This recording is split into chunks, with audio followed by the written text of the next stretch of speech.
Tahu nggak kenapa di bulan Ramadan ini padahal setan itu dibelenggu, tetapi masih banyak kemaksiatan yang dilakukan oleh manusia. Assalamualaikum warahmatullahi wabarakatuh. Salam jumpa, selamat mendengarkan dari podcast Man Satu Pasuruan. Kali ini saya yang tidak saya sebutkan nama saya dan akan ditemani oleh Bapak Muhammad Ali selaku guru agama di Man Satu Pasuruan. Kita akan bertanya-tanya tentang penjelasan setan yang dibelenggu di bulan Ramadan, kemudian saat puasa seringkali melakukan sesuatu yang dapat mengurangi pahala, dan yang terakhir nanti ada tips untuk mendapatkan Lailatul Qadar. Yuk simak. Oke Bapak Ali, selamat pagi. Selamat pagi, Bapak. Bagaimana kabarnya Bapak? Bapak. Oke, langsung saja ya Pak. Pertama, sebenarnya kemana setan di saat bulan Ramadan ini? Oke, pertanyaan ini seringkali ditanyakan ya, terkait dengan kok masih banyak kemaksiatan merajalela di bulan Ramadan ini. Sebenarnya kalau kita merujuk pada hadis, ada sebuah hadis riwayat Bukhari, bunyinya begini: idza jaa Ramadan futihat abwabul jannah wa uliqat abwabun nar wa sulsilatis syayatin. Jika datang bulan Ramadan, maka dibuka lebar-lebar pintu surga dan ditutup rapat-rapat pintu neraka, dan setan-setan dibelenggu. Tapi ini bisa gini, banyak persepsinya nantinya. Jadi apa benar setan itu dibelenggu sementara masih banyak orang yang bermaksiat, atau dalam istilah Pak Tris tadi nih, Ya, setan-setan berkeliaran. Ya, itu nanti di tahapan berikutnya, dan itulah arah utama di mana setan pada saat di bulan Ramadan ini itu sudah dibelenggu. Kemudian selanjutnya Pak, katanya setan itu di bulan Ramadan itu dikurung atau dibelenggu. Tetapi kenapa masih banyak orang-orang yang melakukan perbuatan dosa atau kemaksiatan di bulan Ramadan ini? Masih menyambung dari hadis tadi ya. Jadi dibuka lebar-lebar pintu surga itu maksudnya adalah peluang untuk masuk ke surga itu sangat besar sekali. Jadi banyak keutamaan-keutamaan yang ada di bulan Ramadan. Amal-amal ibadahnya dilipat gandakan, tidak seperti di bulan-bulan yang lain. Sebaliknya, ditutupnya pintu neraka. Jadi peluang untuk masuk neraka sebenarnya kecil sekali, karena besarnya peluang untuk masuk surga di bulan Ramadan.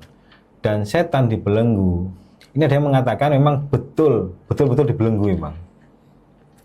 Tapi ada yang lain mengatakan ada setan-setan tertentu yang dibelenggu, setan yang kuat-kuat saja, setan yang kecil-kecil itu dibiarkan oleh Allah. Kecil-kecil yang seperti apa itu Pak? Ya, yang bukan kayak jenderalnya setan, gitu. itu yang dibelenggu, yang presidennya setan ya, aja yang setan. Okay. Anak buahnya masih dibelenggu. Ada lagi yang mengatakan begini. Jadi setan dibelenggu itu dalam pengertian kemampuannya untuk menggoda manusia itu terbatas karena manusia sedang melakukan puasa. Karena puasa sendiri ini adalah maksud dari Allah untuk mempuasakan manusia adalah membelenggu hawa nafsunya, yang itu menjadi kendaraan setan untuk menggoda manusia. Jadi keterbatasan setan ini yang dimaksud dari setan dibelenggu tadi. Ada yang mengatakan seperti itu. Oke. Kemudian selanjutnya adalah sebenarnya setan di bulan Ramadan ini itu berbentuk apa? Karena selama ini sepertinya setan itu berbentuk sama seperti manusia, dan yang mengajak kemaksiatan itu adalah manusia. Nah, kira-kira setan ini berbentuk seperti apa di bulan Ramadan ini? Kalau bentuk asli setan, yang jelas di Quran atau hadis itu divisualisasikan jelek begitu ya. Kemudian kenapa banyak kemaksiatan? Karena manusianya sendiri itu masih menuruti hawa nafsunya. Jadi dia sudah terbiasa dengan perilaku-perilaku yang jelek, dengan nafsu-nafsu yang dia ikuti, yang nafsu itu kalau diikuti memang kecenderungannya ke arah yang negatif atau jelek. Jadi setan sebenarnya di bulan Ramadan ini sudah tidak bekerja. Yang bekerja adalah manusia itu sendiri, yang di dalamnya ada nafsu. Yang dituruti nafsunya kemudian arahnya lah kemaksiatan atau kejelekan. Bisa jadi karena kebiasaannya sendiri. Kebiasaan sebelum Ramadan. Jadi kebiasaan tersebut berarti harus kita iman kita sendiri untuk diperkuat agar semakin lebih baik dan tidak mengarah ke kebiasaan yang jelek sebelumnya. Makanya puasa itu sebenarnya untuk memperkecil peluang setan untuk bisa masuk ke kita lewat puasa itu. Di kondisi lapar, karena setan itu masuk lewat peredaran darah. Di kondisi lapar, ini kan orang agak sarasen ya istilahnya ya. Males untuk berbuat yang jelek. Ya itulah fungsinya puasa itu. Oke. Jadi itu inti-intinya. Kemudian bagaimana caranya kita untuk menjaga hawa nafsu di bulan Ramadan selain hawa nafsu untuk membaca Al-Quran dan dzikir. Jadi bagaimana tips menjaga hawa nafsu di bulan Ramadan? Maksudnya agar puasanya pahalanya tetap utuh gitu. Ya, agar pahalanya tetap utuh. Jadi bagaimana cara menjaga hawa nafsu selain saat kita membaca Al-Quran dan berzikir? Oke. Ada sebuah hadis, khamsun yuftirnas so'im. 5 perkara yang membatalkan pahala orang yang berpuasa. Yang pertama, al-kadzib, berbohong, berdusta, mengatakan sesuatu yang tidak sesuai dengan faktanya.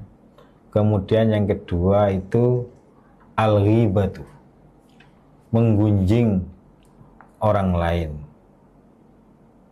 Yang jelas yang dibicarakan adalah hal-hal yang jelek ya.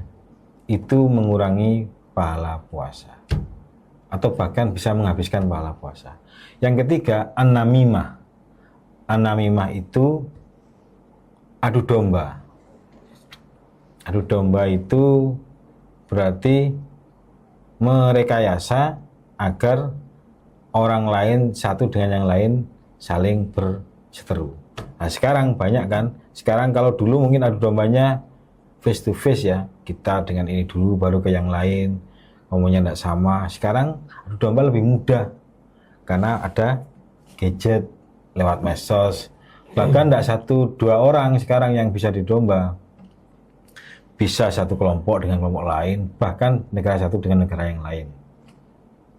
Itu yang keempat. Yang ketiga ya. Yang keempat itu al-yaminul kadzibah, sumpah palsu. Jadi sumpah mengatasnamakan Allah, tapi isinya adalah kebohongan. Billahi wallahi tallahi itu. Tapi untuk sesuatu yang bohong dan tidak benar, itu juga merusak pahala puasa. Dan yang terakhir, an-nadharu bisyahwah, pandangan dengan syahwat.